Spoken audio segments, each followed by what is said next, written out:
Howdy, folks. My name is Harold T. Bucksnort, and today on What's Up, Doc, we have the interview of all interviews. We are going to be interviewing the interviewer, none other than Doc Durden.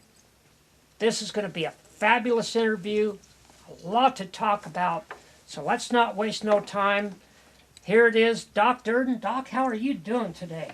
Good Well, to Harold see T. ya. Bucksnort. Yeah. Bucksnort, always wonderful to see you back again. We had a great interview last week, and thanks for taking my interview. Oh, this is just the cream de la cream for me to be able to do this with you. So Oh, thanks. I'm very excited about this interview. Yeah, Yeah. there's been a few people that requested an interview with me, and what better person to do it than you? So Yeah. how wonderful is that? Thank you, thank you. Well, you know, you have a lot of history in doing this, and we and the folks would like to know how this all got. When did this whole thing start with you? Well, Knott's Berry Farm, and I think a lot of people know about Knott's Berry Farm, but back in the day, it was like right around 1958, 57. This is when Disneyland was just opening up. And I Yes, think Disneyland yes. opened up in 1955. So maybe it was in 1956 that we went down to visit Disneyland, and of course my parents had Knott's Berry Farm on the schedule too, which I knew nothing about except for I like their jams and jelly, Yeah. okay, all right, so we're just tagging along, right? Well, to my surprise, this is a whole western town at Knott's Berry Farm. It was just incredible. Just as soon as we got there, you had all the old western buildings, and you had cowboys walking around. And what I thought was kind of cool is that here we have the Overland Stage, and that's being held up by some cowboys out there. And how cool is that? And the train. They had a train that went around the park too, and that also is being held up by the cowboys. I'm just happy as all heck, and enjoying the day, and of course all the rides they had there all depicted the 1800s, back in the West. They had coal cars, for rides, and it's just incredible. Wow, it was such a big deal with me. I told my parents that I'm staying, man. I'm not going home. Send the mail here, because I was just amazed at what was going on. So that was actually my first experience as far as the Old West goes, and I never forgot about it. And from that day on, everything I did was like Western. I'd be tuning into all the movies, and of course Republic would be putting out movies every week. There'd be a new movie, and so I'd just be jazzed. So I'd be glued to that TV. How old were you when you did that? Let's say that I must have been 10 years old. 10 years old. Yeah, I'm So thinking 10. We'll bounce the clock ahead a little bit. You went to school and high school and graduated, and then so let's get caught up to where you started really doing something with where you're at now. Well, back in the 80s, I was involved with the beer and wine festivals, and I had a knack of wood, working on wood. So what I did is that I made little objects, little wooden things that, and then my wife would paint them up, and we put them in the booth and for sale. But what I would be doing is I'd had the custom furniture thing going. If somebody needed a piece that had to be customized, because say for instance you had a staircase, that was going up, and you need to fill that space underneath. Well, you just can't go down to the store and buy that because of the angles and everything. Right. So that's where I came in. It was like a specialty item. All right, every once in a while I'd catch a piece of furniture, but that wasn't the big deal. It was all the small little items that kind of went and kept us going. But the booth was Country Craft. That's the name of it, Countrycraft. And but I'd be out on the sidewalk there. I'd be meeting and greeting people. Anybody, anybody that come by, howdy, how you doing? Whether they come in the booth or not, really, if they came in, fine. But if they didn't, that was okay. I was having a ball just meeting and greeting people. And I'm in full costume. I'm in an urban look. I'm in like John Travolta and the Urban Cowboy. That's the look I had, Oh, yeah. And that went on for probably about 5 years on the beer and wine festivals. Yeah, and so that and so I had the as most of the Western. I don't want to say cowboys, but most of the Western people wore that urban look. I didn't change that until right around 2001, and this is when I bought the ranch, the Triple D Ranch. Actually, I bought it in 1998. So in 2001, that wouldn't be it. I bought the ranch in 1998, and so I figured that we'd have an annual barbecue, and so I hired a Western theater group to entertain my guests. So the first year we had like 60 people show up, and then we had entertainment by the Western Theater Group, and I told them go ahead and shoot them up, whatever it costs, I'll take care of it, and so that went extremely well, and then the year 2000 had them all come back, and then the annual barbecue, we had about a little over 100 people. On the third year, this is when we had about 200, and it stayed about 200 for about 10 years. So we had the Western Theater Group entertain them again. But at the time, I didn't have any Western town. I didn't have any Western buildings. And so I told the Western Theater Group, and back in 1998, I said, you know what? They were trying to make do, what they had. And I said, next time you come up, I'm going to have a building for you guys to work out of. So I did. And that's how that town started. So how many buildings did you have on that property that you built? I built 13 of those buildings. 13? Every one of them. 13. 13. And let me tell you. And just to let you know, he built it himself. He didn't have no help. He built all 13 buildings by himself. And loved it. Quite an amazing feat. At the time, I didn't think so. Because I was so involved, and I was loving what I was doing and loving what I was creating. I'd be out there at 6 o'clock in the morning with a hammer in one hand and a saw in the other, and waiting till 7 o'clock. You couldn't do anything until 7 o'clock because of the noise thing. But I'm waiting, and then 7 o'clock, here I go, off again. So if you're interested, there's you can go on YouTube and see the Triple D Ranch with the buildings. Why don't you let the folks know where to go on YouTube to see that? The address would be YouTube, and then you type in Triple D Ranch Part 1, and that'll come right up, and it's about 10 minutes long, and I just give you a tour of the ranch. Actually it is interesting, and you should do that. Now there's an extended version, which is called edited 2017. It's the same footage that was shot, back when. It's just that I added a skit to it, which is kind of fun. So either very or. Good skit indeed. I've seen it. You seen that? Very, very good. Interesting, huh? Yeah, very, very good. Yeah. I enjoyed it. I played both characters, and it worked out pretty good. Yeah. So, and then did you have your own theater group at that time? Yeah. As we continued on, that Western Theater Group that we were talking about earlier, I was about to retire in 2001, and those guys, he says, Doc, I know you're retiring. We'd love to have you join us.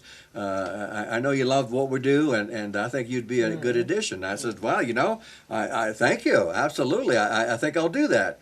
It took me a few months to gather whatever I needed to gather, and so I get a call from the president of the group, and he says, we're doing a movie down in Chicken Kitchen. It's down in Stockton.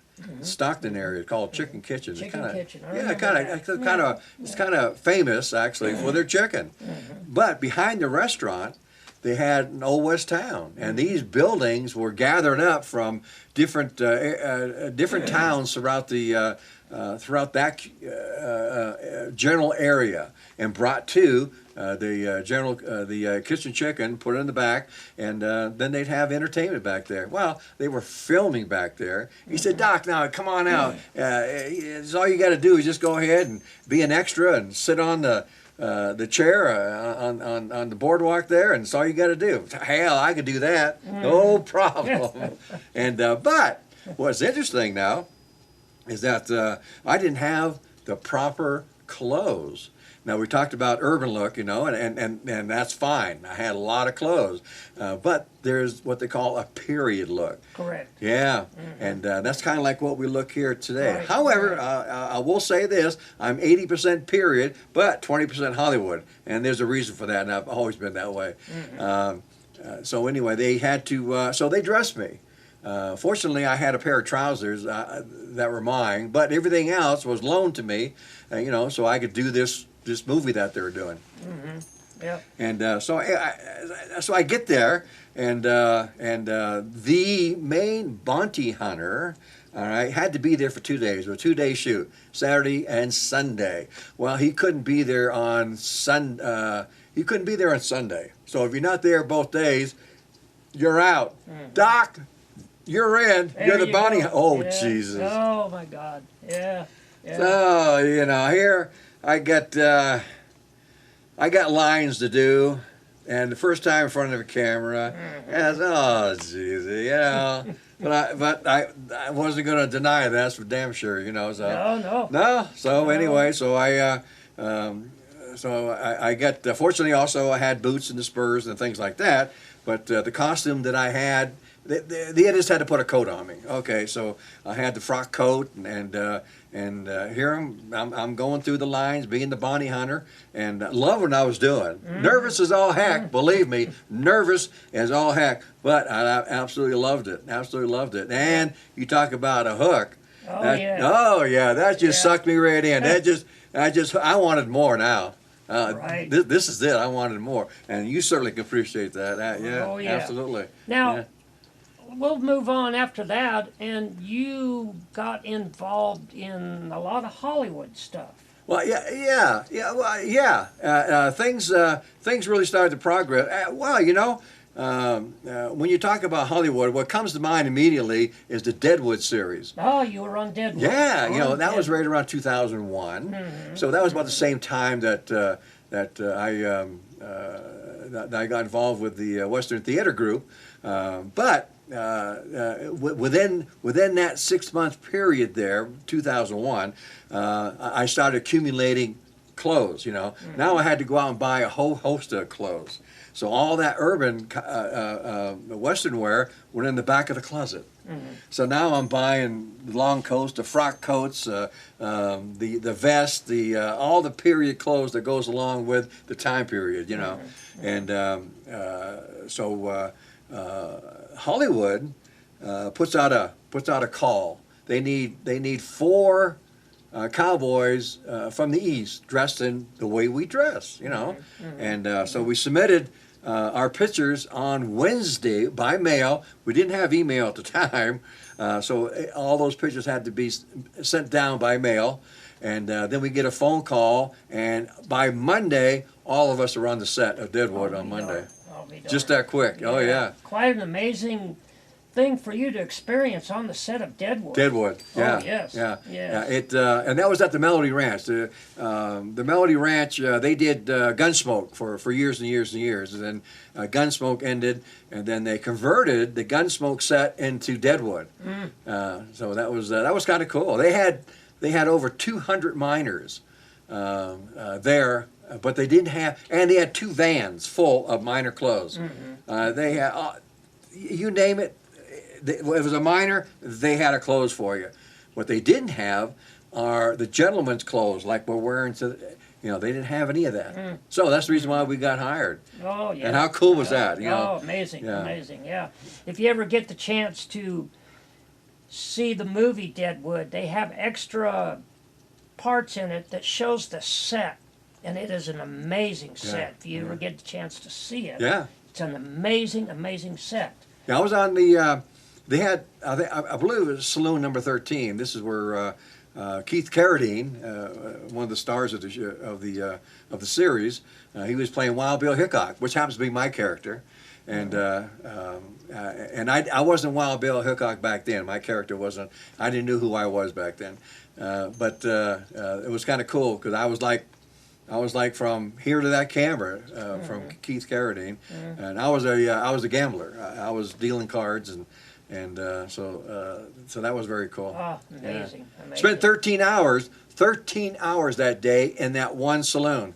About 120 takes. It was just incredible.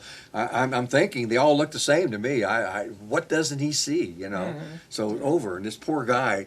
He was confronting Wild Bill Hickok because he killed his brother or something, and he'd been drinking, and so anyway, Wild Bill Hickok shoots him, and he had to fall down hard about 50 times.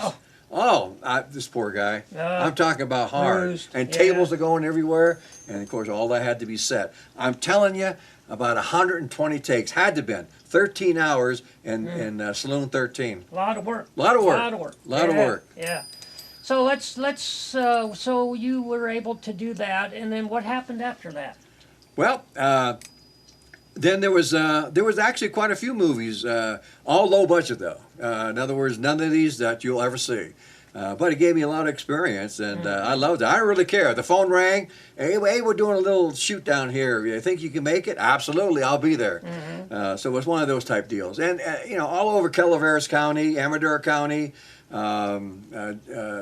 Jamestown, Sonora, that area there, doing a lot of movies, and which I really enjoyed. Well, one of them. Actually, it was, I'm trying to remember the town. It was down just above Sonora. Anyway, I can't remember the name. But it was the life of times of Jack London. And this is, the storyline was back in the 1896, where Jack London was up at the Yukon. And he was supposed to do stories, and that's kind of like how he got started. But I was cast as a preacher. And Jack London was dying of scurvy, and so my job was to go ahead, get him out of that deathbed, and so he has a job to do. There's miners out there that there's stories out there, and the miners are willing to go ahead and give you all that information. You need to get off your deathbed here. So they gave me 3 lines to do, and actually I increased it 2 more lines, and they signed off on it, which is remarkable. And it took about 6 takes, maybe 5, maybe 6, something like that. But they decided, okay, they got what they needed. As I'm walking back to put my coat on, because we're in 2 feet of snow, one cabin was for Jack London, and they had it cool. The way they set it up was kind of neat. And then the other cabin had no running water, no heat, no nothing. And that's where the actors were. Brutal. Yeah, brutal. so I'm putting my coat on, but as I'm walking back, I get a standing ovation from the cast and crew. Oh my God! Oh. They were looking, they seen what they had, and that's the only time. But I'm thrilled. First time in my life, I didn't have any words to say. I was just totally out of left field. But I'm glad I was lost for words. I probably would have screwed it up if I ever would have said something. So we kind of left that. After that, Doc went from in front of the camera to the back of the camera. Let's tell us a little bit about that. Well, yeah. Being with the creative end of it, I really love that also. So what I was doing back in the late 90s, early 2000s, I was doing rock and roll videos, and these are resume videos, so they're kind of easy to do, and I started building up the amount of cameras I had too. You just can't shoot a rock and roll group with one camera. You need to have a dedicated camera on lead guitar, the drummer, keyboard, and you need two cameras on the front man, And so I started doing that, and that was fun. Then my biggest client was Tim Murphy, and had a great time with Tim Murphy. Actually, I got him signed for Big 7 Entertainment, which is over there in Calaveras County, I believe. We had, what was interesting about that is that I had, during the Triple D Ranch annual barbecue, all right, Tim Murphy came up. I met him at a fueling station down there right around Stockton area. Me and my wife were going to the Saddle Rack in San Jose. Huge warehouse, do a lot of dancing. They had 7 bars. They had 3 dance floors, 2 stages. It was an incredible place. Loved it. So we did a lot of dancing back then. So anyway, we stopped off to get some fuel, and I'm kind of dressed like this. When I go out, I'm kind of dressed like this. And so this guy was coming out of the restroom, and he seen me, and we kind of nod each other, and I go back and I start putting fuel in the truck, and he comes over. He introduces himself as Tim Murphy, and he goes, "I'm a country singer, and I just, you have this aura about you. I had to meet you." I said, "Well, I'm glad you did." So he gives me his CD, he gives me his headshot, and all this stuff. And I told him, I says, "You know what? I'm having an annual barbecue." This was in June, by the way. This is in June. I'm having an annual barbecue in August, and if you'd like to come on up. Love to have you. And he says, "You know what? Just might do that." Okay. So here it is. Now we skip forward. Here's July 4th, and during that weekend, had a gig in Toppenish, Washington. Yeah, it's a big cowboy town at one time. They had huge rodeo back in the 40s and the 50s. It kind of lost favor, but anyway, they hired a California group. Western California group to entertain, at the rodeo grounds. So we do the parade, and then we'll be set up at the rodeo grounds to do a show. And so I get a call from my adopted daughter at the time, Chrissy, and she says, "Guess who called?" I says, "All right, who called?" He goes, "Tim Murphy. He RSVP. He's coming." Oh. I said, "Cool. All right, that's cool." So now we skip forward to August, and normally at 5 o'clock I open up the ceremonies, and I give a little monologue of what happened during the previous year, things I give my guests an update of what's happened with me, and I told him I met Tim Murphy, and that he'll. He said that he'll be here, and he's late, but he said he'll be here. So I no sooner got done what I had to say, and who shows up? Tim Murphy. Yeah. So he tells everybody the same story as I just told you here.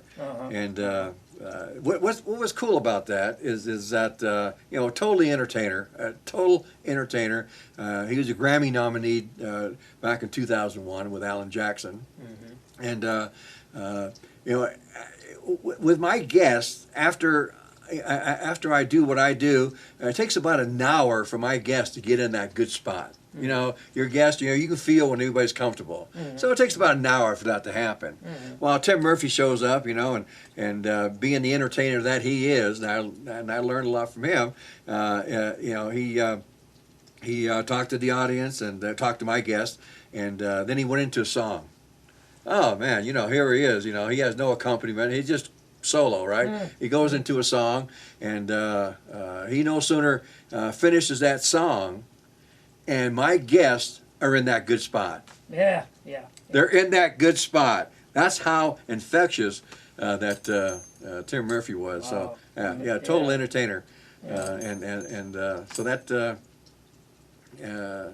So let's continue on from doing music videos. What Yeah. happened after that? I did a video for Tim Murphy actually. We were supposed to do because his song was Wild Wild West.